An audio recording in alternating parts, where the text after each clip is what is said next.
I met my fiance 11 years ago today. Here are 11 pieces of relationship advice that I wish I knew at the beginning that would have saved me a lot of pain. Number one, the partner who triggers you is the best partner for you. Those triggers are just pointing at parts of you that need work. And if you don't do the work in this relationship, then you'll do it in the next one or the one after that until you learn the lesson. Number two, conflict isn't a red flag. Avoiding it is. If you never argue, you're dating a wet blanket, not a person. Friction is all about finding where the boundaries are and voicing your own needs.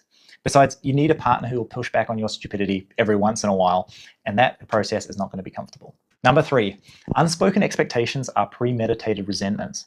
Most conflict in relationships comes from unmet expectations, and those unmet expectations usually come from expectations that were never spoken about out loud in the first place. Number four, insecurity isn't about your partner, it's about you.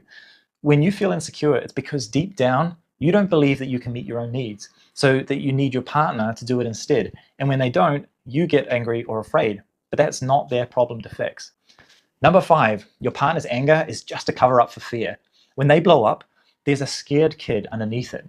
And if you imagine you're now speaking to that child instead of the angry adult, the issue will get resolved way quicker and you'll avoid escalating the argument even further. Number six, men and women have fundamentally different ways of communicating. Stop thinking that yours is the right way.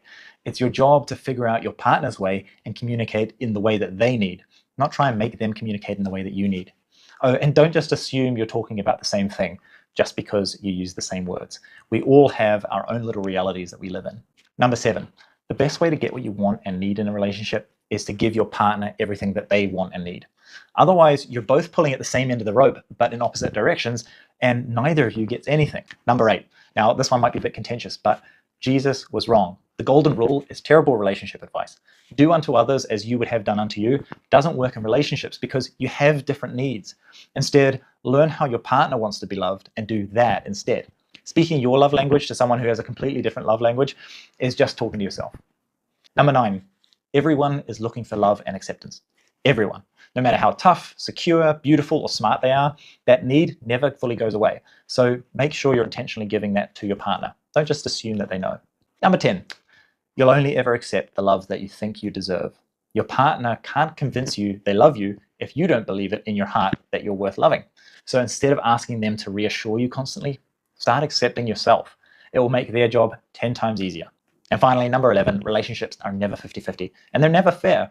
If you want it to work, you both have to give everything you've got and then some. The moment that you start trying to keep score of who's doing their fair share, you'll build up resentment and it's not going to go well. Now look in the description for a bonus lesson, and if you don't already, follow me for more.